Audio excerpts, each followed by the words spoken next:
This is Emmett. And Jessica. And you're listening to the Friendly Atheist Podcast. Please go to patreon.com/friendlyatheistpodcast to support the show. Get your ad-free episodes and exclusive bonus episodes, where today we will be talking about Conclave, the movie, which both of us have now seen. I really liked it. You All right, guys, save Stanley it. Tucci's just the most charismatic person of all time. Everything he does, I'm like, yes, Tucci. I figured... Tucci's Let's start with Texas, because they just had a huge situation where this week I was trying to figure out how to frame this. They're about to pass a policy that will inject Bible lessons in public schools. Yeah. Sure. Yeah, why not? Hold on, wait. We've been talking about this in Oklahoma. I know, but this There's happening, a different one? There's a different Did this sneak issue. up on us? No, we actually talked Where about the fuck this have like we been? 6-ish months ago when they proposed this, but it's been a while. So I'm going to kind of rehash what is going on and what's happening For the this listeners, week. not for me. I For remember. the listeners, exactly. You know all of this. Of course I do. I do research. So the backstory here is last year, Republicans in Texas passed a bill.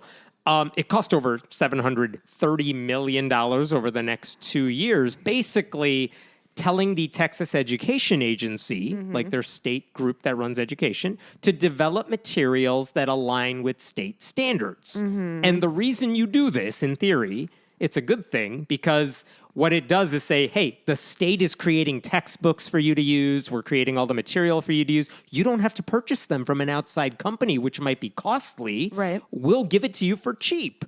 And we're going to put in the resources to make them, and so that you could purchase them. The correct standards and whatever. It's all good, right? That's the idea. And public schools would not be forced to use that material, but it's kind of like the public option when it comes to textbooks and all of that. But the state also dangled a carrot in front of districts. We will give you up to like $40, maybe a little more per student, if you use our resources as an incentive for you to do it. That's a lot of money. $40 per student? For a low-income school that doesn't have a lot of resources, that's like, how do we say no to this? Right. Okay, now, that all is fine, but we're assuming that what the state produces is good. Which is a massive assumption Right. in the state of Tejas. Now, you can also argue, is that really a good use of state dollars? Because they could have used that money to, I don't know, raise teacher salaries, attract better educators to the field. But anyway. Yeah, they are 29th out of 50 in terms of educational system, according to a cursory Google search. So, or 41st. You know Who what? knows? The Google sucks. The Google does suck now. So earlier this year, and this is when we talked about this, the State Board of Education, they posted drafts of the new material online. And they're doing this to get public input before it became finalized. Yeah. And this included English language arts, reading material, basically a lot of stuff for grades kindergarten through 5th grade. That's what they put out there for everyone to see. And the big takeaway was, wow, there's a lot of Jesus in here. Sure. And this is what we talked about when we talked about this. We said that one curriculum publisher, they did not take up the state on its offer to help out creating this course, because they were like, you want to include a lot of Bible stuff and we don't do that? That's not how we do So that was scary. So if they don't go to the leading curriculum publisher... And I'm sorry, what subjects are we talking about? All the important ones. Okay, so like... I mean, everything. Math, history, English, all the big Jesus required created the topics. golden ratio or whatever. Yeah. So what did Texas do instead? They asked Hillsdale College in Michigan, the right-leaning Christian group, like, hey, why don't you guys help out with this? They asked the right-leaning Texas Public Policy Foundation to help out with this, and these are the people who put together the draft. Yeah. So I'll give you 2 examples. We talked about these before, but I'll give you 2 examples of what they did to shove Christianity into public schools. So for 5th graders, in history, in history class, there was a unit called Juneteenth and Beyond. Right? Seems important. Texas, right? Texas really should know about Juneteenth. Right. So in that lesson, students are supposed to read Martin Luther King Jr.'s letter from Birmingham jail. Martin Luther King was arrested during a nonviolent protest. He was in jail. He wrote this now famous letter specifically in response to, like, white clergy members who were urging black Americans, just be patient, fight racism through the courts. And King's basically, he actually said in this, for years now, I have heard the word wait. This wait has almost always meant never. He also used the line, justice too long delayed is justice denied. Okay. So there is one passage. It's not a long letter. That's why it's not weird to ask fifth graders to read it. It's not that long. There's one passage in there where he's giving examples of people who refuse to put up with injustice.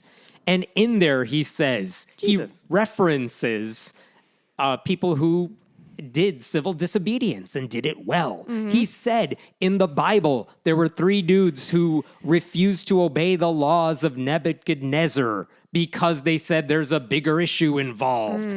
He also said it was practiced by the early Christians who were willing to face hungry lions and the excruciating pain of chopping blocks before submitting to unjust laws of the Roman Empire. And he goes on. That is like one sentence in a much larger point he's trying to make, that history is full of people who were civil disobedience practitioners, people who stood up for what they felt was right, even if it didn't follow the law as written. And the thing, so what do they do in this curriculum? If you look at the Wikipedia article, 4 letter from a Birmingham jail, there's nothing mentioned about that Bible reference I just said because it's not important. It's just one of many examples. When people talk about King's letter, those Bible characters don't come up because it's the idea of what he was getting at. Usually it's more the justice delayed, justice denied thing. It's a little punchier. So in the Texas curriculum, they have a student activity book that's meant to accompany this unit. And kids are asked to write a short response, for example, to the question, why did MLK reference the story of Daniel in his letter from Birmingham jail? Why did he reference those Bible characters? That is connecting a lot of dots. Wait, what is the book of Daniel about? That's where they said those 3 dudes stood up to Nebuchadnezzar. Like, why did King mention that? I was thinking it was the Christians who fought the lions, and I was like, that doesn't make sense. They came after the Bible because they're Christians already. They could have said, why did Martin Luther King Jr. make references to Socrates and Aristotle? Why did Martin Luther King bring up Brown v. Board of Education? Why did he bring up Thomas Jefferson and Abraham Lincoln? No. The big takeaway in Texas is why did he make this Bible reference? And so understanding the Bible might help you make sense of that one single sentence, but it's not necessary. You can kind of figure it out in context.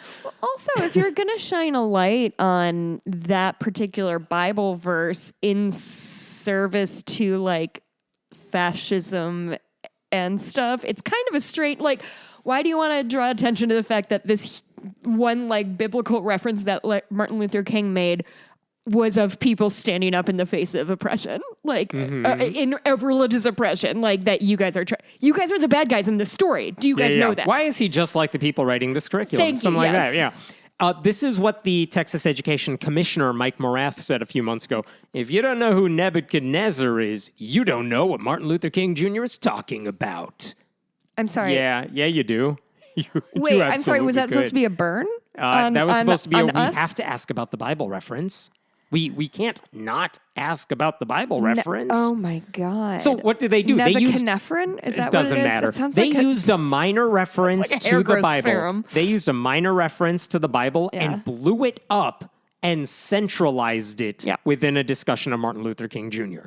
By the way, a separate document that was also included for teachers and stuff. It includes a lengthy account of the Bible story in order to hammer home the point they, I guess, wanted kids to take away from this unit.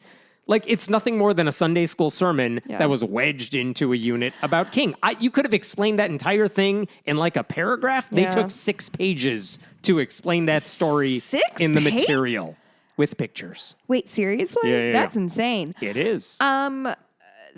Honestly, though, when you said the unit was called Juneteenth and Beyond, I thought you were going to be You had high hopes for 2 seconds. No, I had very low hopes that they just sort of chopped that section out, but it's still there. So, So something. It's something. So in addition to it's still an MLK speech. What did they say about Christianity as it pertains to slavery? Well, they could have said that many racists were inspired by their Christian faith to maintain segregation, which They is don't like true. to say those things, Yeah, though. But they talk instead, about the abolitionists who are inspired by their what Christian they say, faith. that's right. Many leaders of the civil Quakers rights and movement such. were motivated by their Christian faith, which is true, but it's not the whole story. And leaving out the Yeah, other it's pretty side kind of glaring. ignores a pretty, glaring point. So that was one example. Here's another example. God, they will trip all over themselves to avoid saying that people are racist. Yeah. Here's another lesson. Second grade lesson about fighting for the cause. And this introduces students to, quote, ordinary people who stood up for what they believed in and who fought for a cause, even when faced with immeasurable odds. Which sounds great. Yeah. The leaders in that unit include Jackie Robinson, Great. Dolores Huerta, Rosa Parks, and the biblical character Queen Esther. Queen Esther? Yeah. The Bible says I would Esther... have bet my right arm that it was going to be David and Goliath. Oh, sure, that too. Bible says Esther saved the Jewish people by foiling a plot to eradicate them, and that's why she's included in the unit. But unlike everybody else, there's no evidence She's she not ever real? existed. Yeah. Students are never told she's a character of fiction. Her story is given the same treatment as the one of Rosa Parks in this curriculum. For example, there is a section in the textbook that they wrote that's like a check for understanding. For what cause did William Wilberforce fight for during his lifetime? Answer, abolition, ending slavery. Question 2, which group of people did Queen Esther save from a plan to destroy them? The Jews. The Jews. Yeah, and then they go on to William Penn and Rosa Parks and stuff like that. I'm sort of interested in what the other choice is. This is not choice. It's just it's teachers ju- ask your kids, make sure they get this. Got It doesn't you. even stop there. There's a packet of images that they offer to teachers. Like, here's a picture of Rosa Parks. You can show your students when you're talking about Rosa Parks. There are pictures of Dr. Hector Garcia, who was a freedom fighter, and Cesar Chavez. There are paintings of older people that were around before cameras, like William Penn and William Wilberforce. Esther, who did not exist, receives the similar treatment. Like, they have a painting of Queen Esther alongside William Penn, like basically implying, Same. look, that's what she looked like. They're She sat down. contemporaneous. Yeah, she posed for this portrait, clearly. Oh, boy. It's like AI generated. And by the way, eyes like slightly off. It's never mentioned that image, which is clipped from an 1878 painting by some dude, it's not the result of a portrait session. It was conjured up out of thin air because she's not real. It didn't say that at all. And you understand, I mean, listen, I'm not going to say whether or not I know for sure somebody like that is real, but I know for sure that there's no surviving firsthand accounts of what that person looked like or said or I did. know. You're good luck finding the fossils of Adam and Eve. You know what I mean? There's a 5th grade unit, by the way, on the Renaissance, and they have a section on Leonardo da Vinci, and that becomes a launching pad in this curriculum. What do they actually want to teach kids about da Vinci? The Last Supper. The Last Supper. And here's what they say in the choose the teacher Da Vinci notes. Code? I would love that for Here's them. what they say in the teacher notes. But this would be the last Passover meal for Jesus. The Bible explains that Jesus knew that after this meal he would be arrested, put on trial, and killed. Let's read the story in the book of Matthew to see for ourselves what unfolded during the supper. This is on the Da Vinci unit. They just use it to shove Matthew in there. This is not Because good. if you don't get what happened to Jesus, how are you going to get this Da Vinci dude? So, Da Vinci famously only made one work of art, so I That's right. understand why they got hung up. there is an argument to be made that it's a good thing to teach kids about the Bible and for the sake of cultural literacy. I think it's valuable that they know about the story of Adam and Eve and the Garden of Eden because there's so many references to it in literature and art and pop culture. But if that's the goal, that includes telling kids this is the mythology Christians believe in, and just like we teach you Greek mythology, or you don't teach it as historical fact if you're not going to be that blunt. But it's important then to focus, if that's your goal, on the biggest Bible stories and not B-plot characters in the book for the sake of telling their stories. Queen Esther is barely B-plot. That is Right? not something I could have pulled out of my hat. There's a poetry unit for 5th graders that Oh, includes boy. poems by Robert Frost, William Carlos Williams, and of wagon. course the Book of Psalms. Gotta throw that in there. Can't learn about poetry without a psalm. Wait, seriously? Okay, I don't know a ton about Psalms. Do they rhyme? No. Are they It's just- poetic? It's and poetic because they're short lines. And That's not they what a- have imagery. They evoke imagery and feeling, which is fine, but it's not the only option in Listen, town. I'm not here to gatekeep what is or is not poetry, man, but I also don't think those are poems. Yeah. I think those are just like You can argue their witticisms. poems. My argument is if you could choose anything you want to introduce kids to poetry, you don't have to choose the Bible. You gotta go But Dr. Seuss. Same thing when you're talking about freedom fighters. You don't have to make a Bible reference in it. Anywhere they could shove it in, they did. And maybe you're thinking, well, what about kids? They won't get a chance to learn about this stuff otherwise. Well, guess what? They do offer Bible as an optional elective course in high schools. Like course Bible they as do. literacy, Bible as And literature. I'm sure it's taught as such. We talked about this too. Last year, or maybe 2 years ago, last time we have numbers for this, there are 1.7 million high school students in Texas. 1,200 were taking those elective classes.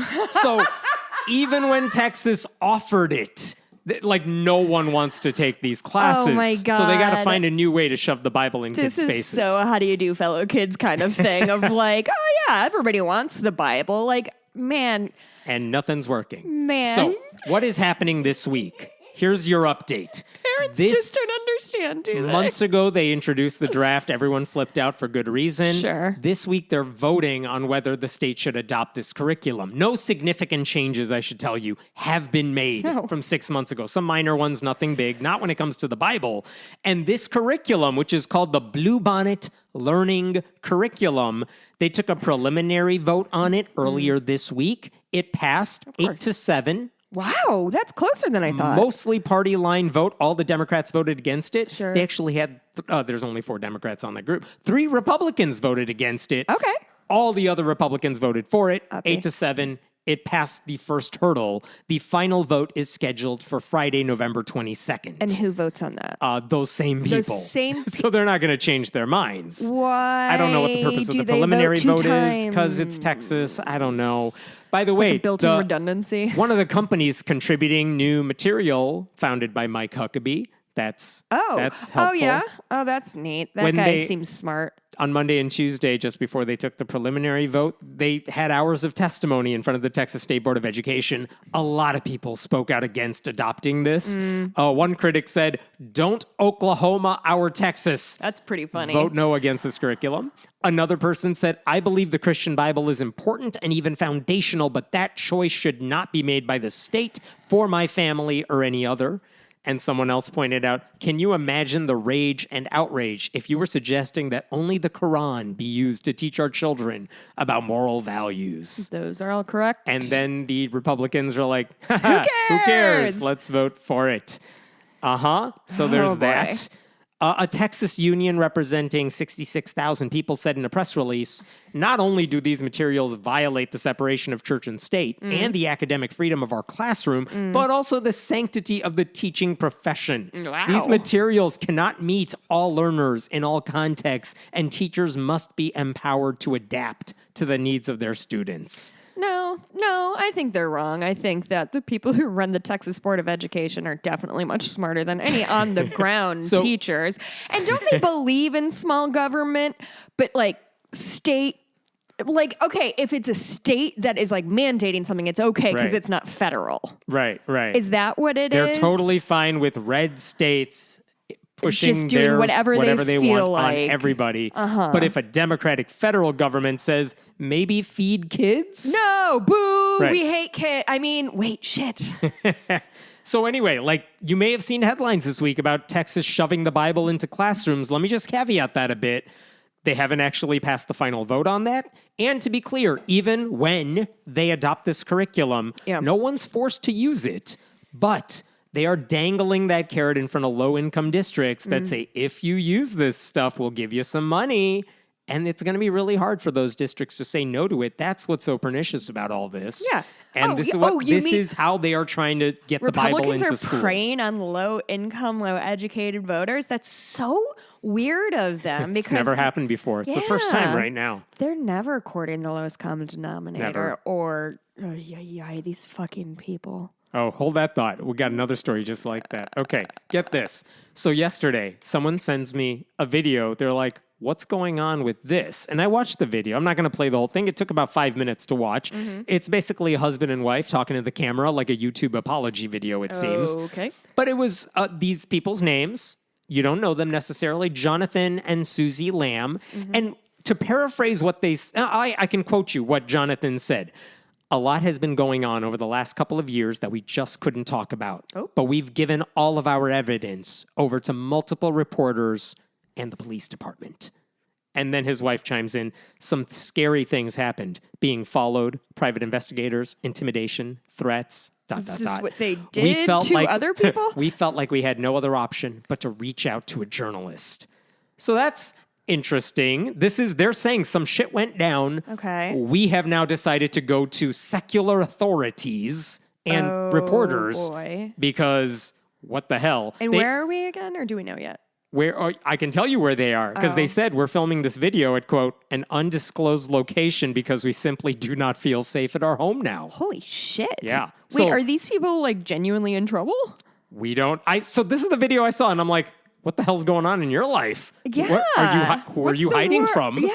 And what happened? And I do know who Jonathan Lamb is, and I'll tell you in a second, but I'm like, you weren't on my radar as one of the baddies, so I'm like, yeah, you're part of the baddies, but you're not the bad. You're like moderate Republican. Are we looking at a whistleblower situation? So here's the situation. I'm intrigued, Hemant. I was intrigued, and I'm like, well, I don't know when this is going to drop. They make it sound like we're making this video now because the shit's about to drop. And I'm like, well, when's it going to drop? And they mentioned the journalist that they fed the information to. Okay. And it's Julie Roys, who is a Christian reporter who has written a lot about the conservative Christian world and what goes wrong with it. Right. Don't agree with her on a lot of things. She is very devout, very conservative, but she does good reporting on this. Well, guess what? Within 24 hours of that video going out, her article dropped. Okay. And I read it with trying to figure out, okay, what the hell was that video about? And I'm going to tell you all the details. It is disturbing. And in hindsight, you can see why they made this video. But okay, here's the situation. I'm going to back up for a second before I get in, because you need to know who Jonathan Lamb is to kind of make sense of where this is all coming from. And for a minute, it's going to make it sound like I'm attacking him and he's not the good guy. But I just need to give you some context here. His dad is Marcus Lamb, and Marcus Lamb is the founder of a giant Christian ministry called Daystar. Daystar TV, Daystar Productions. Is this the big family that we were There's looking a lot into? of big families. The one kid got sent over to North Carolina. No. Oh. It's not. You're talking about another disturbing Christian family. Okay. This is not Good. that one. Glad there's so many out there. This is like the real life version of the Righteous Gemstones. Like a lot of internal problems, but a family that became wealthy from a Christian ministry, and now they keep it in the family. Yeah. So here's the thing about Daystar. Huge group, millions and millions and millions of dollars they take in, lots of TV shows that they put out there for people, all that stuff. During COVID, Daystar Television was one of the worst anti-vax media outlets out there. Right Wing Watch pointed out at the time, there were over 80 episodes worth of misinformation about the virus and the vaccine at one point on their own website. Jesus. Marcus Lamb told his viewing audience they should look into alternatives to vaccines, including ivermectin, which obviously did not work. Dewormer. It's horse dewormer. He mentioned hydroxychloroquine, like a lot of that alternative stuff that doesn't work, but right-wing people latched onto it. Also, because somebody told them not to do it, and they're all 8 years old. Yes. Marcus Lamb, along with the American Family Association, another right-wing group, they sued the Biden administration over vaccine mandates because they said they were a sin against God's holy word. Oh, remember, I'd love to see that passage these in the mandates Bible. basically said if you run a large company of any kind, your employees need to be subject to either vaccinations or weekly testing. And what these Christians said to the courts are that if you're making us follow these rules, it will wound the consciences of their employees and potentially cause them to sin. Cause them to sin? By what does getting that vaccinated mean? with, I don't know, the blood of aborted babies or whatever it is they believe. Wait, do they think that like if they get the shot, it will like affect the brain? No, I think the religious part of their brain. Vaccines are all created from the blood of fetuses. But it says it may cause them to sin. That right? Well, it may cause. if you make them get vaccinated, Yeah. you're trying to parse the logic of crazy people. No, I think it's important we do this. By the way, Daystar TV also applied for a paycheck protection program Oh, you don't loan. fucking say. And they got about $4 million, which, by the way, I should say, that wasn't necessarily a problem because religious groups were allowed to receive PPP money to cover salaries for their staffers, just like everyone else. We could make an argument, why are they getting any money? But nonprofits were eligible for that funding. So it's a separate issue. But they requested about $4 million. And then Inside Edition's Lisa Guerrero found out that shortly after getting that money, what did Marcus Lamb purchase? Plane. That is damn right. I got it? Yeah. He purchased a private jet after getting that PPP money, which he then used to go on family vacations, which he said were working vacations. So it's all, business, even though his whole family's posting pictures of their awesome trips on Instagram, and they don't seem to be doing like sermons. I mean, and by the way, after that segment aired, the church paid back the entire $3.9 million with interest. This is why journalism is important, ladies and gentlemen. But that's who Marcus Lamb was, and you will never believe this. Marcus Lamb is dead. Why did Marcus Lamb die? What? Oh, God, did he die of COVID? He did die of COVID. Oh, buddy. Uh-huh. Hoisted by your own petard. Uh-huh. He was like ground zero for all those stories of right-wing crazy people who fought against vaccines and then dying of COVID because you refused to get treated for COVID using scientific methods. But what would be the Mount Rushmore of those people? Oh, man. Listen, that whole year is a blur, so is the year after, and quite frankly, the next few years should also be blurs at this point, so who knows? So anyway, Marcus Lamb, before he died, he was trying to figure out his succession plan, as one would when you're running a multi-million-dollar ministry. And the thinking was, well, he's going to hand it off to his eldest son, whose name is Jonathan Lamb. Okay. All right. That was the thinking. Back to our main characters. All right, back to our main characters. Here's what the new report from Julie Roy's, credit to her for getting this all out there. Here's what she found out. And this is from talking to Jonathan and Susie, talking to lawyers for other people involved. Here's what she found out. In 2020, Jonathan and Susie had a little girl. I think she might have been 4 years old at the time. Okay. She told them there was a man who inappropriately touched her. No. He allegedly used his fingers to touch her, rape her inappropriately. The little girl couldn't identify who the man was, but the Jonathan and Susie suspected it was one of their relatives. And the reason they say that is because everything they do in this ministry is within the family. It employs, those are the only people they see. Right. It employs their relatives. So they figured out, they thought they knew who it was. Yeah. Okay. You have to find motive, means, and opportunity. Yeah. In 2021, that same relative apparently followed that girl who's now 5 years old. Wait, so they know which relative? They suspected which one it was, but at that point it was just a suspicion. And they're like, if that's true and what our girl said was true, well, we think it's that guy,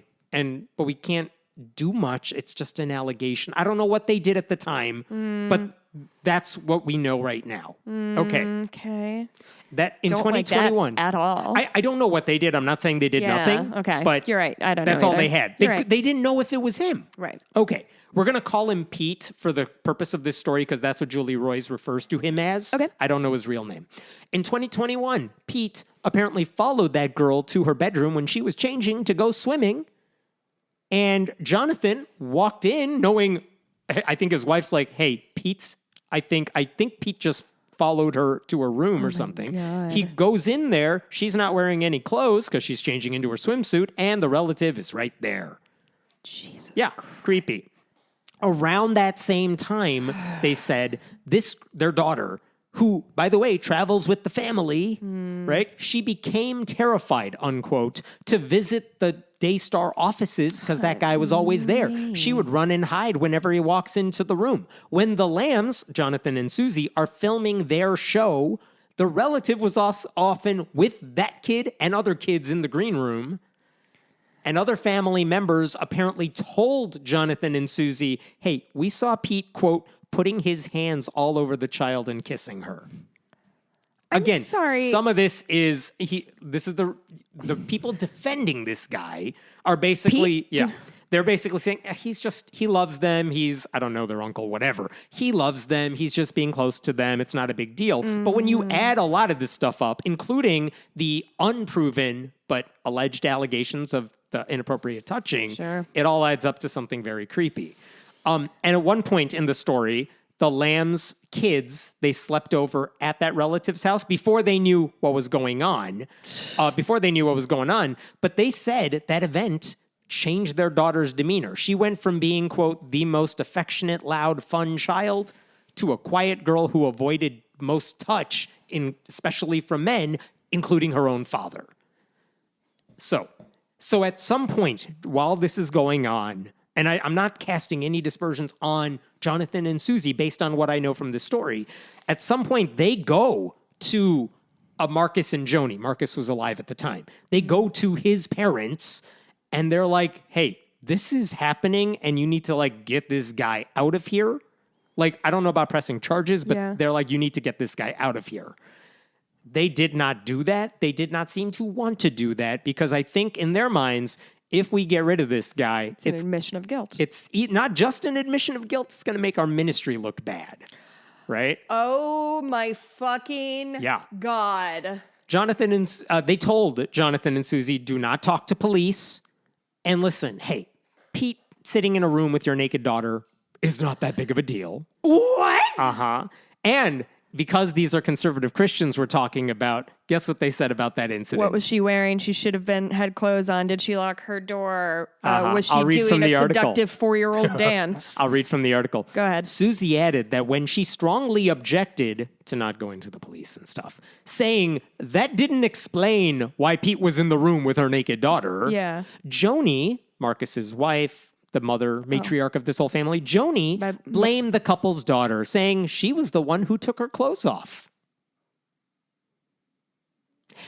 At this, Susie said she began screaming at her mother-in-law. Yeah. But Joni girl. Yeah, you did, girl. But Joni was adamant and reiterated her claim several times over the next 24 hours.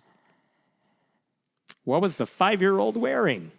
Is where we went with that. What was the 5-year-old wearing in her own bedroom where she was changing in privacy? Yeah. So this woman's internalized misogyny has gotten us to the point where women can't be naked anywhere because we're so tempting. Which, I mean.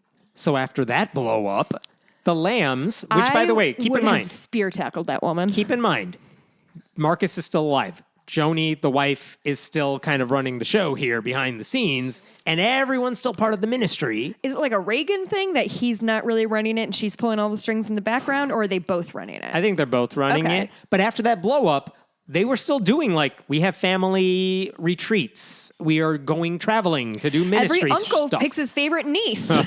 So after that blow up, at some point there was a ministry retreat, and the Lambs, Jonathan and Susie, are like, hey kids, you could sleep in the room all the kids. You could sleep in the room, but sleep in the room next door to ours when you're doing it, and not on a separate room on a different floor where we can't really see and hear what's going on. And what did Joni, the matriarch, say about that? Go fuck yourself. Joni confronted Susie, saying, look what you're doing to this family. What about Pete's wife? And Pete, what about their feelings? Unquote, Susie said. I'm not sure what Pete had.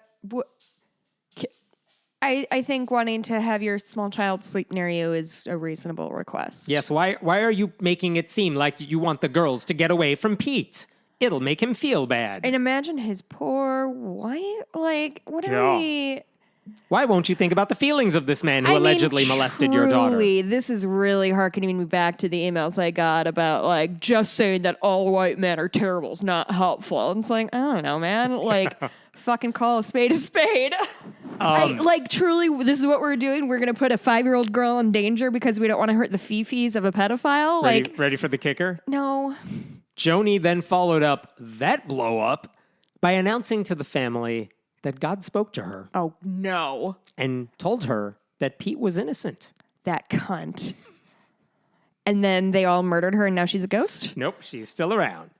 So it didn't take long before basically the repercussions of all of this kind of spill out. Jonathan said he was demoted from his job earlier this year, 2024, for refusing to sign an NDA. Wait, and when did the All Pete of the stuff happen? blow up happened 2020, 2021. Oh, good. So Okay. they're just passing around COVID while they're screaming at each other? Yeah, pretty much. He was demoted earlier this year for not signing an NDA. About that specifically, or just writ large? Don't know. We don't know. Writ large. And then, as he said in the video, he was fired this past weekend for not addressing, quote, the deficiencies in his judgment and performance. I don't know what that's all about. But as recently as 2021, Jonathan was supposed to be the heir apparent to Yeah. this family's ministry. But after in 2020, 2021, when all this was happening, Marcus Lamb, still alive at that point, he said, by the way, that succession plan, yeah, it's not going to you, Jonathan. I'm going to make Joni, my wife, the head of everything. Oh, sure. We're just going to punch on that one Yeah. and make it a problem for somebody 5 years from now when she dies. Basically. And so in response to questions... What an asshole. He's so just shirked his responsibility. Uh-huh. Oh my God, these people are so spineless. I kind of can't believe it. So in response to questions from Julie Roys, the ministry, Daystar, said, quote, the facts are quite different than what appears to have been reported to you. And they implied that Jonathan and Susie were lying. Pete's lawyer said my client denies the allegations. Oh, well, if he denies it. Well, yeah. And he added that, Pete passed a polygraph test, which are not... Can I do a 30-second rant on 30 polygraph tests? They're absolute bullshit. The guy who invented them said they're absolute bullshit. A psychopath can easily pass them because they rely on you having adrenaline because you feel bad for something. But if you're a psychopath, you don't have a conscience. So if somebody says, did you murder somebody and you lie, your adrenaline isn't going to spike because you don't care. And also you can I think you can override, they're bad. There's a reason they're not allowed in American courts because they're fucking worthless. Go ahead.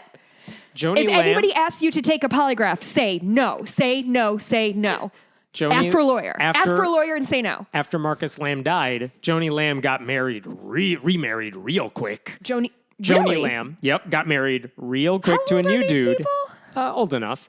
And her new husband, by the way, owns a polygraph company. I don't know if that's a coincidence. Meant. I don't know if that's who administered the polygraph test to Pete. I'm just saying that's out there. The only worst thing he could have been is like a homeopathic doctor or something like that. That is the only way he could be a faker person. So both the ministry and Pete's lawyer both said these accusations are all an act of revenge because Jonathan is not named his father's successor. I feel like the cause and events are reversed there because I do believe that all of this stuff happened before. But you know what? Who am I? I'm just a person that thinks time is linear. What do I know? It's all just a very disturbing look at this, like I said, real life version of the righteous gemstones. When they're confronted with serious internal problems, they would rather destroy their own family rather than publicly admit someone within their own ranks might be capable of something really heinous. Listen, greed and power and faced with losing your power, it makes people do cuckoo bananas things. It really does. This is why men kill their entire families because they lose a little bit of power and they're like, Yeah, and even without Marcus Lamb in the picture anymore, the ministry's legacy is one that apparently wants to protect its own image over its own employees, even when the employees are the family members with legit concerns about their own family safety. So that's where they're at now. So going back to that video I saw, without knowing any of this, where they were like, I'm just going to quote, this is what he said in the video, Jonathan, a lot has been going on over the last couple of years that we just couldn't talk about, but we've given all of our evidence over to multiple reporters and the police department. Good. Well, that means who knows what's going to happen now. I will say they did go to the police. Are we at the end of what we know? Yeah, they did go to the police department apparently at some point, despite the mother saying do not do that. But I think my understanding of it is the police didn't have anything to work off of other than an allegation and no further proof. So they closed the case. They may have now reopened it because all of this is now out there and we have actual named suspects and all of that.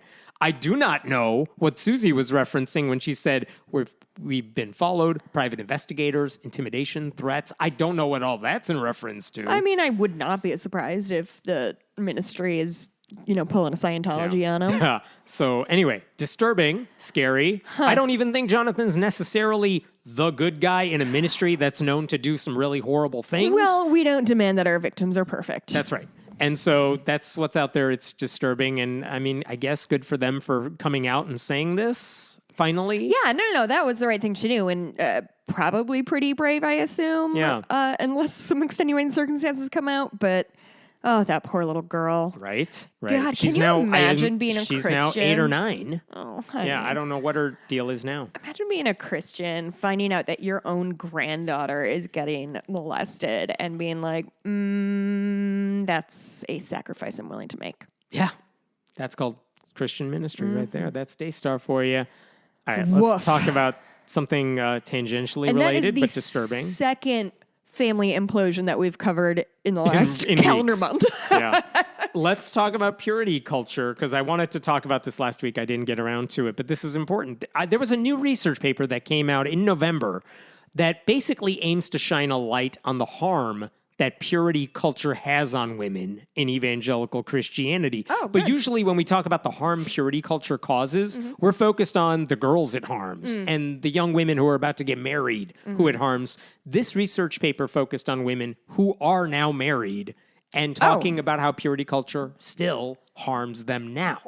Okay, so a little backstory is relevant here too. These are all women that they talked to who believed wholeheartedly that they had to remain pure, however you want to define that, until they got married. And after they did get married, they had to willingly submit to their husbands, right? And they talked about how the they're 2 tiers of their beliefs that they're studying. They went from being owned by their literal daddy to owned by their husbands, right? And their sex lives rarely focus on their own pleasure. And they basically talked about how it also downplayed abuse that they may have suffered within their marriage. So some of the things they talk about, and this is in the paper, which I appreciated, is they kind of discussed what purity culture teaches, among other things. And listen, some of you are probably all too familiar with all this. Some of you may have no clue how this actually plays out in real life. Yeah. Because sometimes when public schools teach abstinence-only sex education, purity culture is what kids are taught. Or they bring in speakers who are Christians who teach kids about purity culture, and it's disturbing. Yeah. Here's some examples of that. Girls, and specifically girls, are taught their virginity is like gum. And that if you do anything sexual before offering yourself up to your husband, it's like chewing that gum and making it not fun to have in your mouth anymore. Yeah. So do you want to be already chewed gum? Yeah. Or do you want to be, brand new gum that's only good for a couple seconds for your new husband? And you get really hard after a couple of minutes? I don't know. I think not this fun. metaphor is falling apart, You guys. have broken it. Virginity can also be compared to water, a glass of water that's been spit in or spat in Yeah, by I've heard multiple that people. one. And you pass it around. Everyone's spitting this water. Hey, kid at the end of the line, do you want to drink this water now? And the kid's like, ew, no, it's been spit in by everybody. Yeah, well, that's what it's like when you get married if you're not a virgin. That's another one. That's a popular example.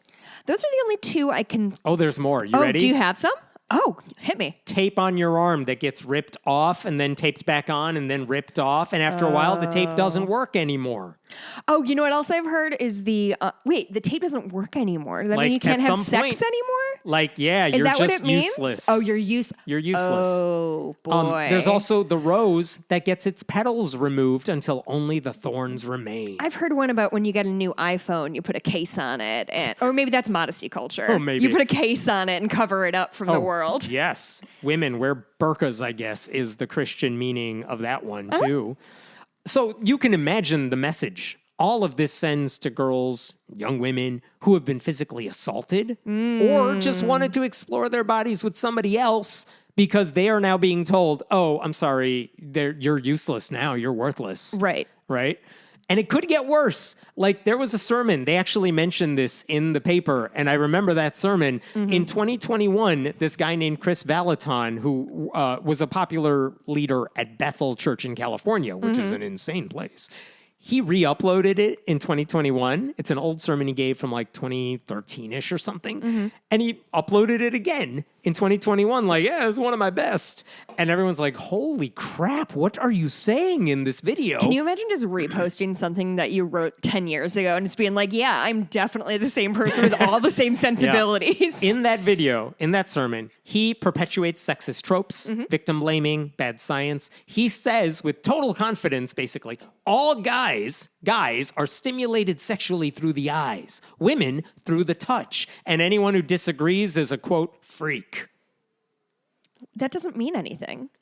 That literally means nothing. He told the crowd. Like, are you saying that if a guy...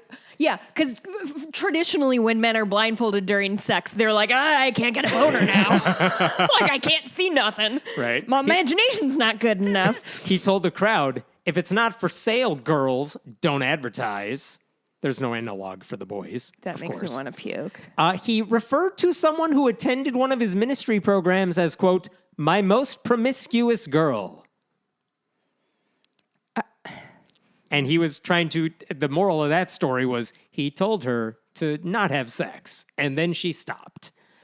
Wow. That's, Trying to wonder, referring to an underage child as my most promiscuous girl is a weird way to describe anybody in anything. Could I have a 60-second spot just really quick to sort of put a little context in what we're talking about? I just recently watched a little mini documentary about, have you ever heard of a woman named Frances Hughes?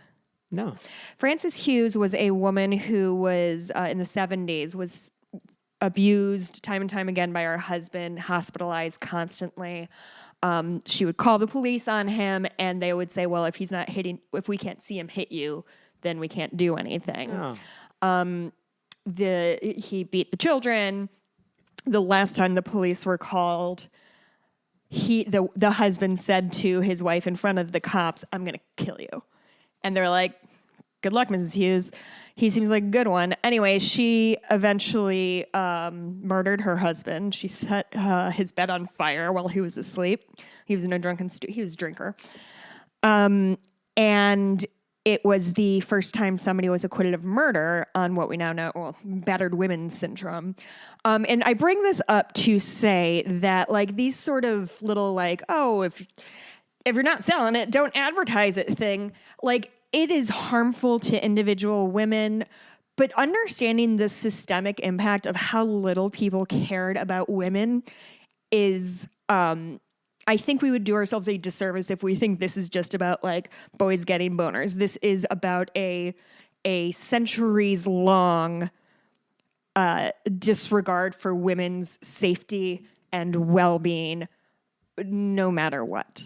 So anyway, I just like it's all stupid. The metaphors are dumb, but I just don't want us to forget that. Like marital rape was not a thing until the 1970s. You could not legally rape your wife. Like. Women have been dealing with this shit for a long time. So when you start at the age of 5 and telling a girl that she shouldn't be naked in her own room, it's all part of this same pernicious system. Anyway, sorry, Agreed. I just watched all that fair. and really impacted me. Go ahead. Volaton also told this crowd, I'm quoting here, I've seen thousands of people's virginity restored.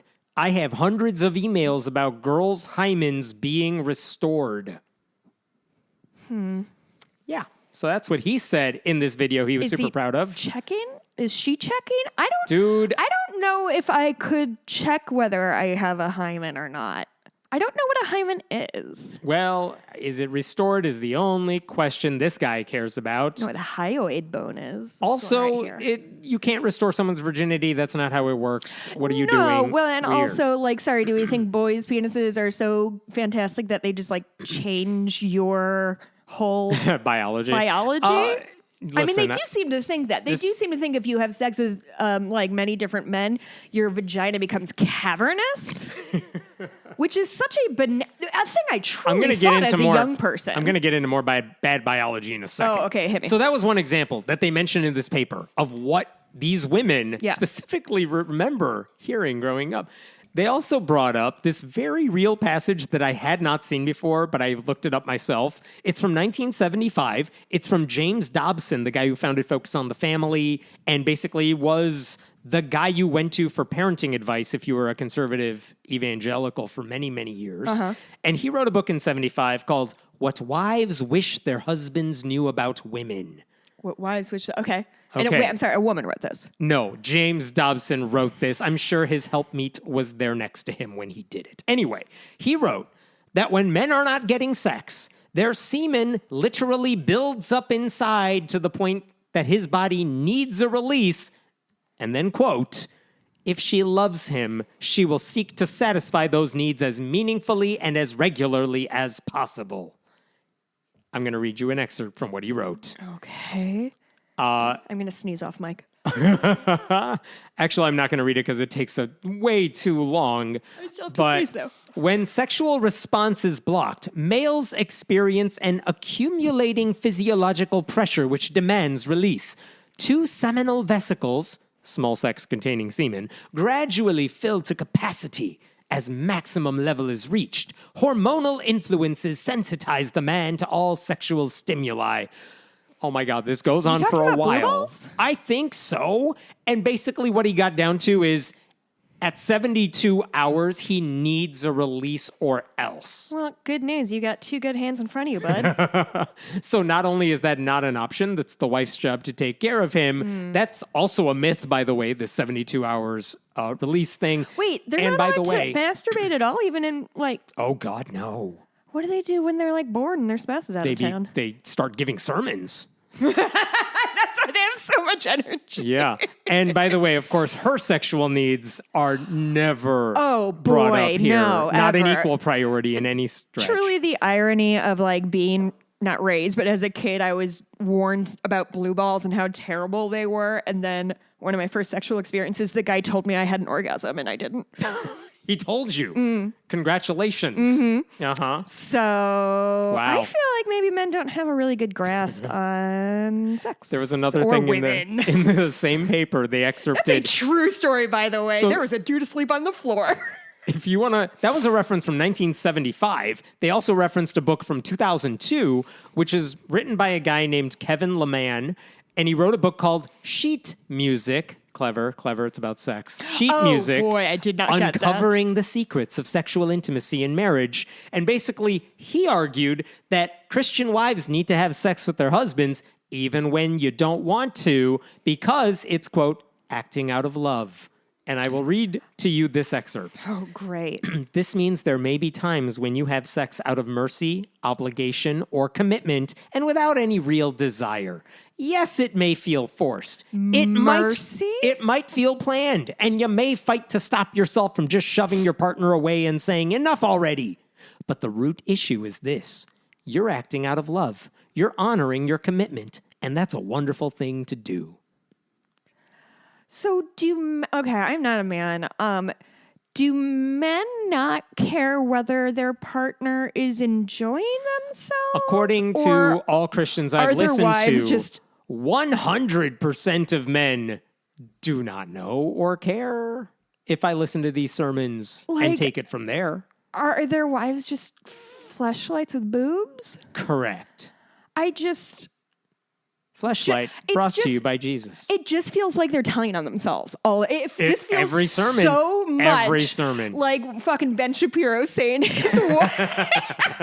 Women can't get that wet. I'm Ben Shapiro, and my wife tells me. God, it's so embarrassing. We talked last year, I think, about a Christian wife who said sex with her husband was painful and unsatisfying for years. And she thought that it's poor because she woman. didn't have a clitoris. And how did she discover, wait, no, I don't have a medical problem? Wait. Yeah, that's what she said. We had this discussion. Did we? Her friend who's like, I think you're wrong, was like, if I remember correctly, her friend's like, do you want me to show you mine in the bathroom right now? And she's like, I can't do that. That would be inappropriate. There was no way we talked about this. And then later, her friend's like, well, I just had a baby. Let me show you on my baby girl. And that's how the other woman learned she had a clitoris. And by the way, her husband, who was giving her this painful and unsatisfying sex for years, is a clinical sexologist. Wow, that was such a good ending. With a PhD. So the answer is no. These people do not know what they're doing at all. I'm sorry. I am stunned. I just want you to know we haven't even gotten to the story yet. Or there are purity balls where little girls make promises That to made their me dizzy. dads to remain virgins until they're married. Yeah, that was or creepy. porn monitoring software that alerts someone else whenever you visit a porn site or everything else Mike Johnson loves. He and his That's son purity in their culture. little porn game. That's purity culture for you. It's just confident blind leading the gullible blind. All under the belief that this is what Jesus wants. Like when we talk about God grant me the confidence of a mediocre white man, these are the people we're talking about. My dude has a PhD in sex, and his wife is like, I don't think I have a clit. Yep. So What do they learn in sex class if you don't even learn about the clit? They don't have sex class. That's the answer. But he's got a PhD. He took some sex class. Oh, I think when we had this discussion, we were debating, did he actually attend a real school? When did we talk about this? It was last year. Yeah. Played audio and everything. Wow. For the past several Sounds years. like a good show. I should listen to it sometime. For the past several years, many women, many Christian women, to their credit, because it's not easy to do, have spoken out against all this. Yes. And they have said purity culture is wrong. One of the big books that kind of made purity culture go very viral was called I Kissed Dating Goodbye by a guy named Joshua Harris, who wrote that book when he was, I think, 12. And he was a guy who pushed for abstinence and courtship and waiting until marriage to do anything. Even he apologized for the harm his book caused. And there his were wife other split up? Yeah, there was a lot of other issues Yeah. going on with him too. I'm not saying he's great, but that's the thing about purity culture. There is no nice way to spread those Christian beliefs without falling into harmful generalizations, sexist language, rejecting the very notion that maybe sex before marriage can be enjoyable or useful or empowering. Like none of these people can admit that others can have healthy, active sex lives outside of marriage. You don't have to be ashamed of it, because for these people, it's abstinence or death, and there's no in between.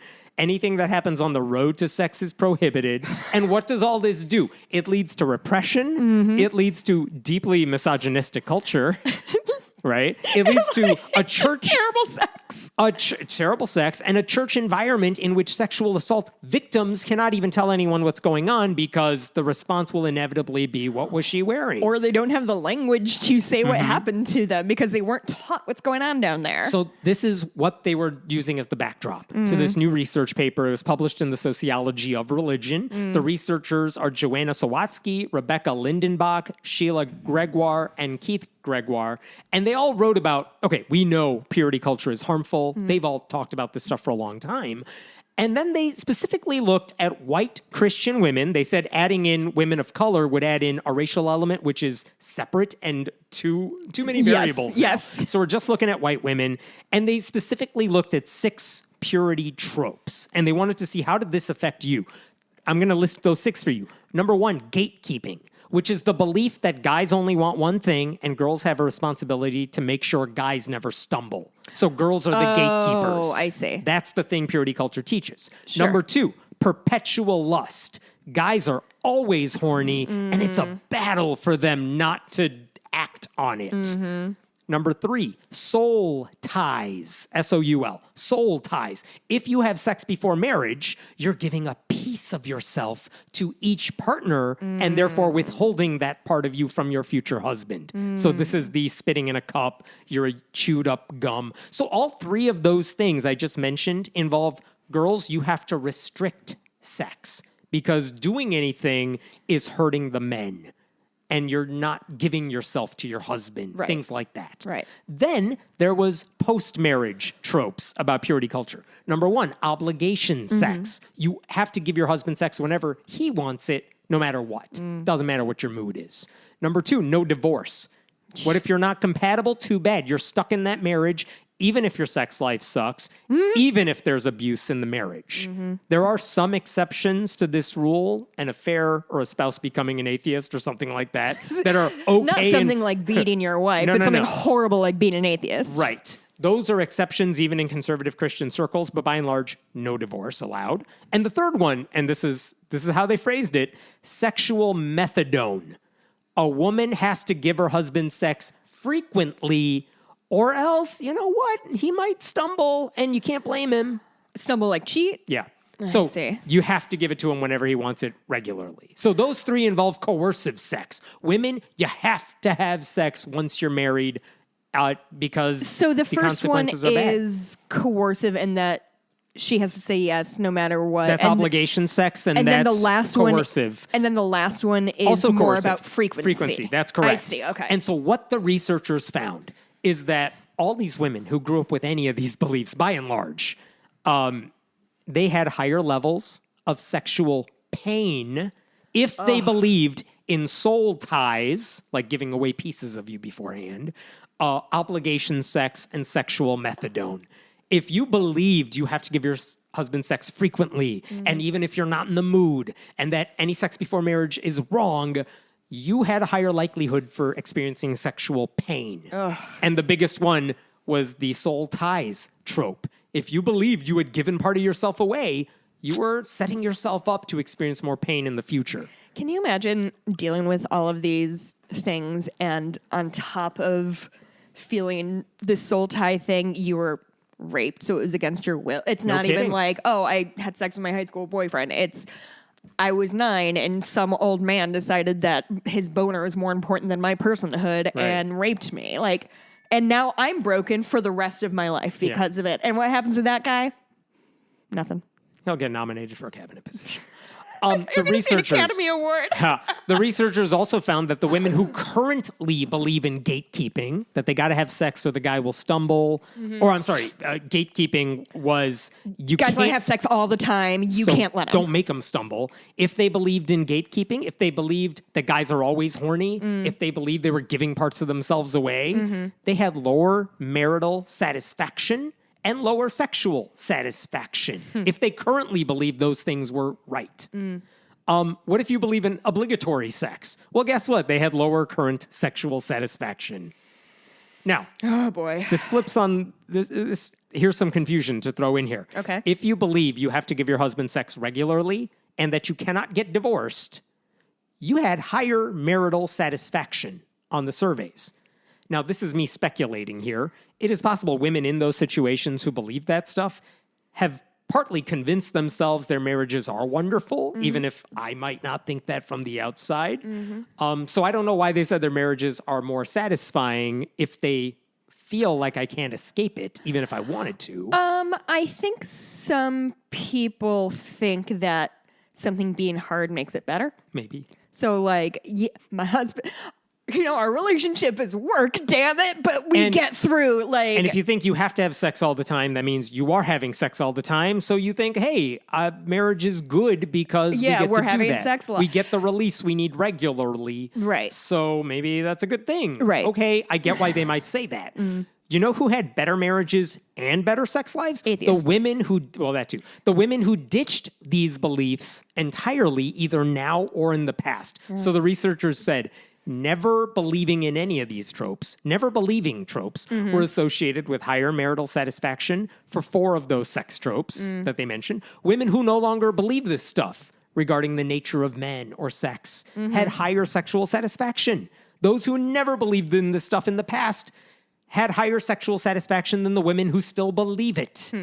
And like the most harmful of all of them, they said, was the soul ties. You're giving away a part of you if you do anything sexual. If you grew up believing that, your body's, quote, may trigger trauma responses when you finally have sex, even if it's with someone who is not trying to hurt you. that is the other thing of like, you cannot be told that sex is something you should be scared of and stay away from and is aggressive. If you're a woman, it sounds like it's aggressive. It's bad and bad and bad and bad. Now do it and love it and be good at it. Yeah, in the span of a minute because you Right. just said I do.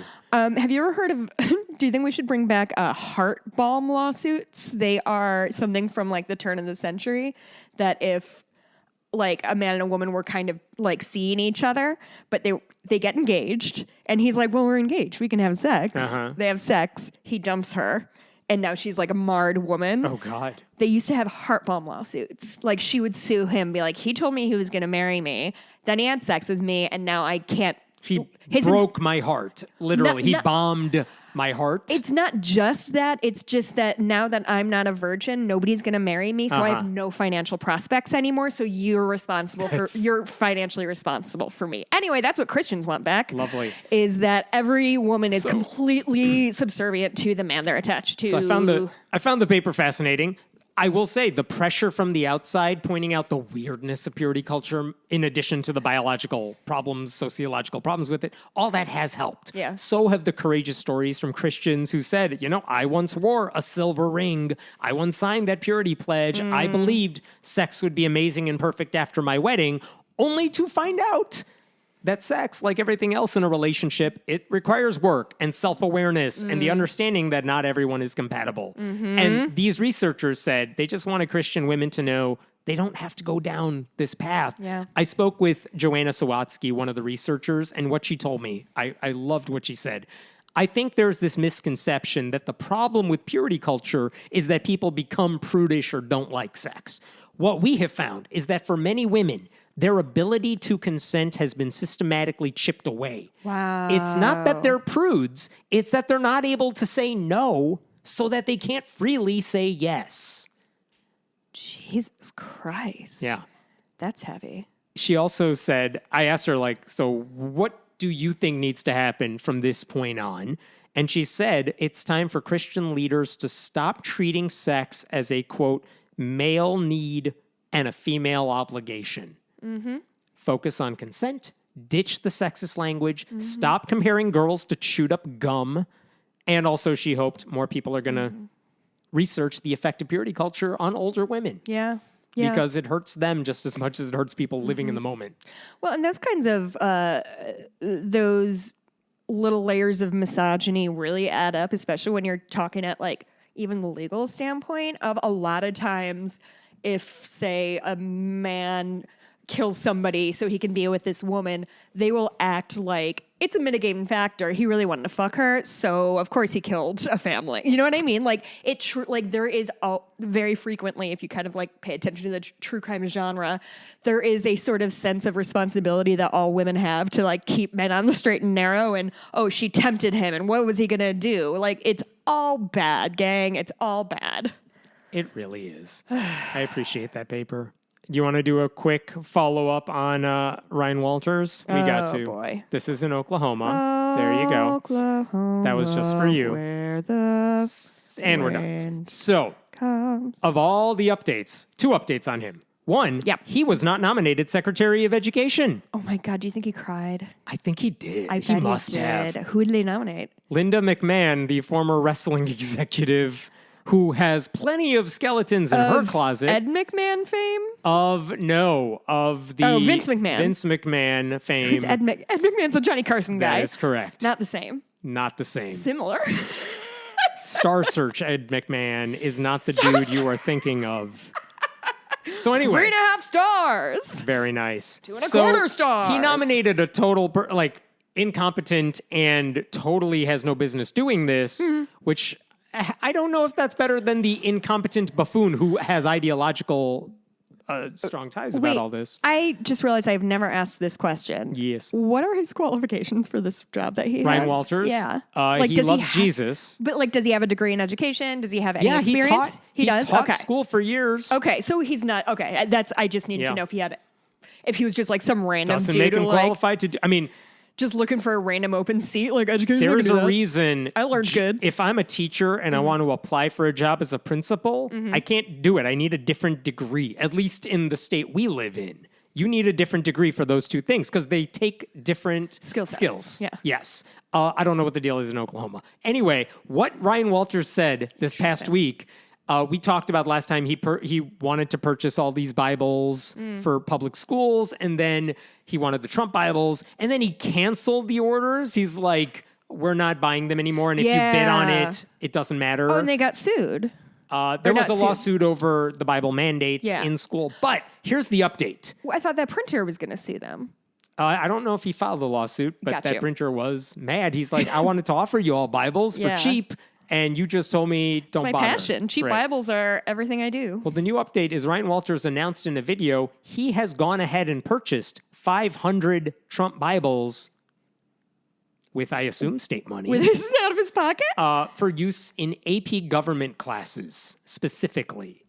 He made a video. Here's what he said. That might be the least appropriate class for a Bible. Yeah, right. Today, we purchased over 500 Bibles that will be in the AP government classrooms across the state. Bibles just like this. And then he holds up the Trump Bible, but does not say it's the Trump Bible. Wait, are we talking like one per classroom? Yes. Certainly. Okay. Because I was like, 500. Maybe in Oklahoma there's only 500 kids in AP U.S. No, history. 500 teachers teaching that class, I assume, in particular. Okay. But first of all, those books cost $60 plus shipping, $59.99 plus shipping, which means he spent at least $30,000 on those books. Where's that coming from? He has not answered that question. That's Well, weird. they don't feed their children, so they probably are saving money there. He also pointed out, like, even if he sent these to AP Gov teachers across the state, well, there's no requirement they have to use them, so that's weird, even though he's told them they have to use them in their class. But many superintendents have already said to him, yeah, we're not doing this. We control our school district, not you. And so whatever, you don't, who cares? This is all for show. Yeah. So that's interesting. But also, I just want to mention how I haven't seen this in the coverage of this. I bought 500 Bibles. I haven't seen this. The idea that he's sending this to AP government teachers is ridiculous. So ironic. Because for people who are not aware, AP classes, they are offered in high schools as a way for students to earn college credit. Right. And it's based on one test you take at the end of the school year. And if you don't take the test and you don't care about the college credit, you might take the class just because you want to be exposed to college level rigor while you're in high school. That's why you might take an AP class. But I say this as someone who has taught AP classes, but in the math area, like they're heavily regimented in the sense that you have to teach a hell of a lot of stuff as a teacher in a very short amount of time. You don't get the full school year because that test is given in like early May and you need a month to review. So you're done in like March. You don't have a lot of time. And while teachers have leeway in how you teach the material, there's really not a lot of flexibility in AP classes when it comes to what you teach. Sure. Like, if you know any AP teachers, ask them how much additional material they could pack into their lesson plans, and they will laugh in your face, okay? It's already like drinking water through a fire hose. If I had to not do a day's worth of material because there was a field trip or something like that, it is chaos trying to make up for lost time after that. So the idea that this guy's going to send me a Bible to teach who knows what in an AP government classroom shows you how little he knows about AP government, which is weird. And like, if you look at the actual AP US government curriculum, which is written by, experts in the field with the College Board, there is no room for David Barton-esque misinformation. So using the Trump Bible in that class specifically would literally be a waste of everyone's time because guess what? It's not going to be on the test at the end of the year. You have to teach to the test. That's all that matters in the AP classes. That is such a funny addition to that. Is that like they're useless upon useless. Yeah, I've read so many articles about Ryan Walters purchasing these books for AP Gov classes. You know what I've not seen in any one of them? A quotation from an AP government teacher saying, I'm definitely going to use this. Yeah. Not one. They don't need an outsider telling them how to teach their classes, and they don't need Walters deliberately trying to sabotage a class that generally you have to be a pretty damn good student to take, and you have to be a damn good teacher to teach it. And you're like, yeah, this idiot's pick gonna that class. Why wouldn't they do like a U.S. history class? Feels more. No kidding. He is not thinking about the students. They did not factor into this equation at all. And by the way, that is a real first thought idea, right? What if we did government classes? In the video, he's at his office. He's sitting at his desk. He's holding up the Trump Bible. There's a coffee mug on his desk. You know what that coffee mug says? If you zoom in, world's best. Anything? No. Yeah. If you want peace, prepare for war. This guy's gonna murder us, isn't he?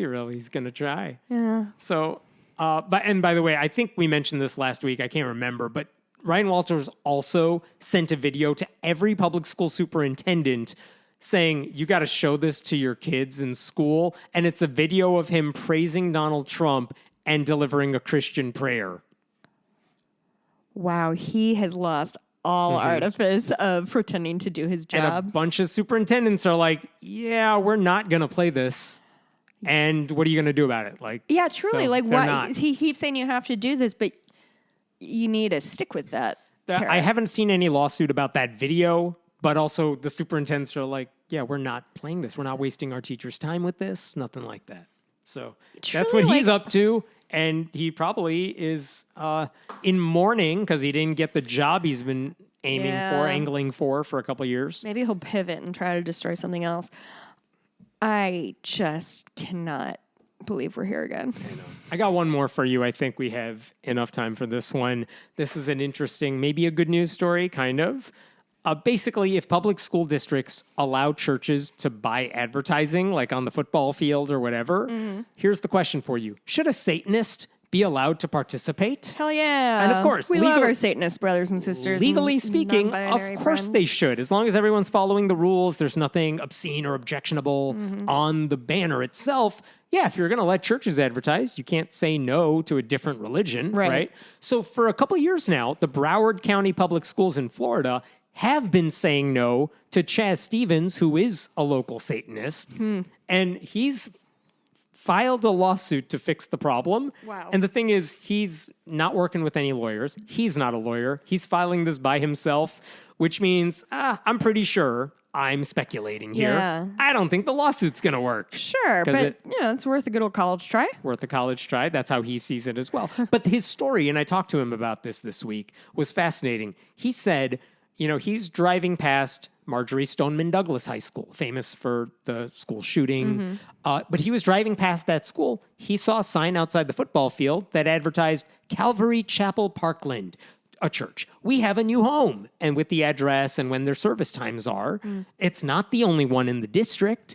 So he sent an email to school officials, district officials, like, hey, can I pay for you to put up a sign? And his sign is advertising the Church of Satanology. It says on there, it's the ministry of Chaz the Bropostle. Oh, God. And it's the Church of Satanology and Perpetual Soiree. And it says at the I bottom, have to dress up all the time. maybe, it says at the bottom, Satan is here for the pick sixes. What's a pick six? Football term. Oh, Clever, though. Clever. is it? It is. Okay. So he didn't get a response I'll from them. take your word on it. He didn't get a response from them, so he kept emailing, didn't get a response, until eventually a local media outlet called Parkland Talk basically said, hey, school district, what's going on with this? What you doing here? And the district finally responded and said, no to you, but we are taking down the church signs. I mean, They wrote to him, based on the district's advertising policy, the banner has been removed. I mean, honestly, that's how it's supposed to go, right? That is how it's supposed to go, but it's weird that it took him emailing and a media outlet reporting on it to do it. But yes, they did the right thing. But guess what? They took down that banner. There was still a similar banner up at a local middle school in the district, same district. So they didn't take them all. They take down all of them. They took down one of them. So it took a while before the other one came down. And the district said, look, we ban any religious or political advertising. We ban anything sectarian in nature. And on one hand, like you said, well, good. As long as they apply the rules fairly, then fine. The problem is there were other schools in the district that had other religious banners hanging up. At one place called Cooper City High School, they had a church, the Pentecostals of Cooper City. They had a banner up outside the school. So once again, Chaz Stevens emails those officials saying, hey, I want my poster alongside that one. No response. But guess what? The church sign came down. Wow. So all this goes on for a while. It's whack-a-mole. Sure. Eventually, this week, the pastor of one of those churches spoke at a school board meeting. This is on November 13th, like last week. Okay. His name is Paul Volin. He's the pastor of one of these churches. And he basically said, hey, my church banner was taken down from your schools, even though we paid you $1,200 for a 1-year contract. Whoa, they just took it down, didn't refund them? Didn't refund them. Oh, come on, And school. he said, when I asked, he said, I've tried other channels to get you to fix this. You haven't done it. That's why I'm speaking at this board meeting. Yeah. But he said the banner was up from February of 2023 until December of 2023. When it was removed, he said, due to a complaint. And I don't know if they told him what the complaint was. He just said, that's what you told me, why it had to come down. But you still owe me like 2 months. $200, yeah. Or whatever. Yeah, $200 or whatever it is. He didn't mention Satanism. He didn't mention Chaz in his remarks. And then they said that it wasn't until July of 2024 that he contacted Liberty Counsel, the right-wing legal group. Oh, boy. And they sent the district a letter basically saying the superintendent said, hey, give us 90 days. We're looking into this. We're going to update our policies. And he said, I'm here speaking at this board meeting because it's been way more than 90 days. You have not gotten back to me about any policy changes. So here's where we're at right now. Chaz Stevens argued it was religious discrimination not to put up his sign. Correct. This church, with the help of lawyers, is arguing it's religious discrimination to take down our sign, which they kind of have a fair point. If you're allowing it, but then just saying, we took it down because of this. Yeah, that's definitely a breach of... No one knows what the rules are. Sounds like a breach of contract. I think we give the church $200 back and everyone walks away. The school district. Yeah. And you're assuming the school district... I'll give them $200. The school district would then say, look, our rules are we're not allowing any of these banners up. But guess what? This is going on in neighboring districts as well. It's all crazy. So the lawsuit that Chaz Stevens filed by himself basically said the exclusion of my message constitutes a substantial burden on my ability to exercise my religion in the same way other religious groups are doing. Sure. Which is a fair point. District tried to have it dismissed, basically saying Satanology is not a real religion. You're not allowed to file a religious discrimination lawsuit. Trying to get it dismissed on technical terms.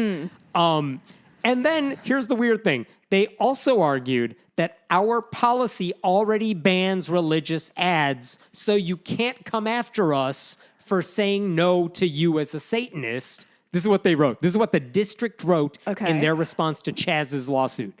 Because these 3 instances do not equate to a persistent and widespread practice, the court cannot conclude the school board has an unofficial customer policy contrary to the published policy, which basically says our rules say no religious ads are allowed to go up. Yeah, you pointed out a couple examples where we screwed up, but when you pointed them up, we took down the religious ads, so you can't sue us for religious discrimination, which... Okay, but you're not following your policy because you keep letting these mistakes pile up. What the hell? Well, I mean, I think that's probably more of a lot of individuals making unwise decisions. Maybe. So then the question is, well, okay, you can make the lawsuit go away. Just institute a policy that you're going to abide by. I mean, it sounds like they did and they need to abide by it. And they're not abiding by it. Yeah. And so here's where we're at now. The Broward County School Board now says, okay, look, we're going to change the policy. And according to the newspaper, the Sun Sentinel, they said we're planning to review possible changes. A workshop is scheduled for December 10th to look into policy changes. But at the same time, by the way, after Chaz filed his lawsuit, the district apparently sent a memo to all principals saying, hey, comply with our policy, take down any religious banners. Yeah. Which is good. By the way, the Palm Beach County School District, neighboring, nearby, they have a policy. They could, like this Broward County schools, they could steal Palm Beach County schools policy because that one says examples of inappropriate business partner fence screen recognitions, the banners, include, but are not limited to, churches, organizations which promote, further, or seek to establish a religious tenet or position about religion or spirituality, including agnosticism, atheism, or Satanism. That's their policy. Oh, as long as they threw Satanism in there. You know why they created that policy in 2017? Because a guy named Chaz Stevens was trying to purchase a Satan-related banner at one of their schools, too. God bless you, Chaz Stevens. So he got that policy changed in Palm Beach County years ago. He's doing the work. What the fuck have I ever done? You know what? I agree. He's doing important work there. And again, the change, if they change the policy, it doesn't mean the religious groups go away, because the religious groups' argument here is if you allow banners to go up at all for local businesses, you cannot say churches are excluded. You can't say religious groups, one or the other, are not allowed to do this thing that other businesses are allowed to do because they are paying you for their advertisements. Well, we want to pay you for the same advertisements. So having just a blanket, no politics, no religion policy is discriminatory. And the Supreme Court has gone along with that one in the past. So that's their new argument. So the district's decision now, here's where the district's at. Changing a policy to say no churches, no religion, any kind allowed, it probably won't settle their problems. It won't resolve anything. What they need to do is decide, do we allow advertising and allow everyone to advertise? Maybe no hate speech or something. Or do we say no to this type of advertising entirely? So, in terms of like fence sign? Yes. Okay.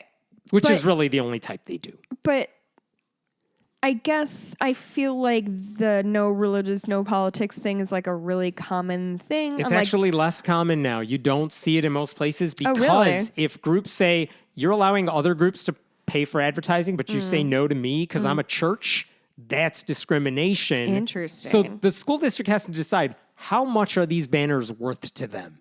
If they need the money for whatever if it's $1,200 a banner and you have 1 million banners, that's good money coming in. Yeah. Well, then you just got to open the door to everybody, and you could have general policies about what type of speech is permitted. Or you just say, we don't want to deal with any of this hassle, so no to everybody. But if you say yes to everybody, there's going to be satire in the mix. You're going to have some banners you don't like. That's how it works. That still follow your rules, but it's really hard to craft a policy there. Yeah, I guess.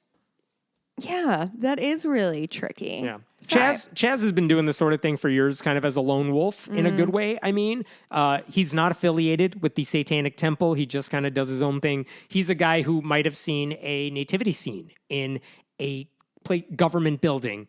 And then he says, well, I have a thing I want to put up. Right. And it's not a Baphomet statue. It's like a Festivus pole made of Bud Light cans or something like that. He's also, by the way, running for mayor of Deerfield Beach. That's fun. He's actually jumping into the fray. Love that. Yeah. So he's a guy who actually takes his activism seriously. Yeah. I don't think he gets a lot of support from outside groups, probably because he just does everything on his own, for better or for worse. I've said this to him too. Some of the things sometimes make me cringe. Yeah. But a lot of times, I think you're fighting the good fight. So interesting update. That's cool. Yeah. I love that.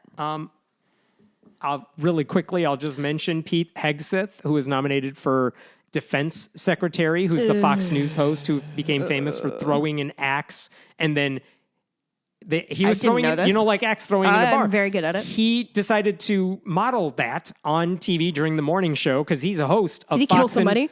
He almost did. It went over the fence and almost hit a dude playing the drums outside. Oh, go watch the clip. It's everywhere. God. He's not even the I would host. Die of secondhand He's not embarrassment. even the host of Fox and Friends. He's the host of Fox and Friends Weekend. He's not good enough for the weekday stuff. He's the guy Trump nominated for defense secretary. Is that the one where they have women wear short skirts and sit on a couch? That's everything on Fox. Okay. Yeah, but he has a tattoo on his arm that he has posted regularly on social media because he wants to show off his body. Richard Nixon, like what's his face? No, it says Deus Vult, Deus Vult, and when he was in the National Guard for years. He was in the National Guard for years. He has some military experience, but a couple years ago, when other colleagues of his saw that tattoo, they reported this guy because they said that's not a Latin phrase that says God wills it, which is what Pete Hegseth has said. It means God wills it. He said the colleague reported him and said, that's something all the crazy right-wing groups do. Oh, good. Because it's a battle cry that represents the Crusaders in the Middle Ages. Oh, the Crusaders who went around the world and just fucking murdered people? Yeah, Those are their heroes? The colleague said that phrase has become popular with the Proud Boys, Three Percenters, and other extremist groups what the fuck is Three Percenters? Oh, all the little local militias that band together because they're they're big boys who have no friends. And these extremist groups who participated in the insurrection. So Pete Hegseth has this tattoo on his bicep, basically. A colleague sees it and he's like, that's the right-wing rallying cry. That's disturbing. And Hegseth basically has argued by the way, you know who else has used that phrase? The guy who killed 49 Muslims in Christchurch, New Zealand years ago. Oh, fuck. People who marched in Charlottesville, the rioters. And Hegseth's entire defense is, you guys, I just mean God wills it. Which, even if you take him at his word, that that's what he meant by it, which is still the motto of the Crusaders, that still suggests you're okay with religion justifying any kind of atrocity. Yeah, and that's what disturbing. about the Crusades or something you're proud of? Right. I thought we all decided those were a pretty bad scene. Crusades, Holocaust, general genocides. I thought we collectively decided no on those. And he got this tattoo. I don't know how much he knew about how it's currently being used by those extremist groups. That's fair. Again, up for grabs how you want to interpret this. And I don't think that's the reason he should not get the confirmation, because there are so many other good reasons he should not be confirmed. It's a symptom, not a cause. Yes. Among other things, he said putting women in combat roles hurts the military. Mm-hmm. It doesn't. It's true. We get our periods at the same time and all the bears come. That's right. He has been accused of sexual assault and paying the woman to shut up about it. Well, that's a just thing. what you need to be in Trump's cabinet. And of course, he threw that axe at a random person on live TV. I can't believe that. What did J.D. Vance say about this controversy? He said, he's my best friend. They're attacking Pete Hegseth for having a Christian motto tattooed on his arm. He's right. This is disgusting anti-Christian bigotry. It is. From the Associated Press, and the entire organization should be ashamed of itself. Honestly, my Christian bigotry drive is not going as well as I thought it would, because there are only Christians in the cabinet. I mean, I would love for Democrats, if they ever get a chance to question this guy, it won't matter, but they should ask him, what is it that you love about the Crusades so much that you got a tattoo about it? I mean, not because I think the answer would change anything, but because I think... I want to hear what he has to say. I do too. What Right? about the Crusades? If you're going to screw us over, at least answer some questions first. Maybe he just saw Robin Hood too young and is like, oh, he's back from the Crusades, and just assumes that Crusades rule and just never did any further research. Try to imagine any non-Christian having a tattoo that means God wills it, written in Arabic on their arm. Oh, and boy. just imagine what the reaction would be from the right. That would not be great. That's how good it is to be Christian. Anyway, all right, I'll stop there. I guess my oppression of them is going poorly. So we're talking about Conclave in the bonus. Yeah, I'll talk to you about another show I saw as well. Great. I actually have a few things I wanted to talk about. I'm rewatching Scrubs, and boy, that show hates women. Mikey and I watched a documentary about the Stanford prison experiment, and it was fascinating. Watched the Zodiac documentary. I don't have a ton to say about that. What I did want to say is, if you're in the Chicagoland area this weekend, Alice in Wonderland is being performed at LT High School. It's a special needs cast, and one of my riders is playing Alice, so I'm going with a couple of my gals. So if anybody's looking for something to do, support a nice cause. You could find us at patreon.com/friendly atheist podcast. Leave us a review on the iTunes or wherever. This review is from John X86. You heard of doom scrolling? This is doom listening. Heaven brings a no-nonsense approach to religious and political news, and Jess brings much-needed levity and heart. Both play very well off each other despite their opposing personalities. Despite the often depressing topics, their witty banter and grounded perspectives make for a thoroughly enjoyable listen. They're fighting the good fight. Oh, that's nice. Thank you. All right. Cool. Well, we'll see you next week. People have always said I was grounded. Hope you have a good time off over Thanksgiving week, but we'll see you next week. Yeah, we will talk to you next week. Bye. Bye.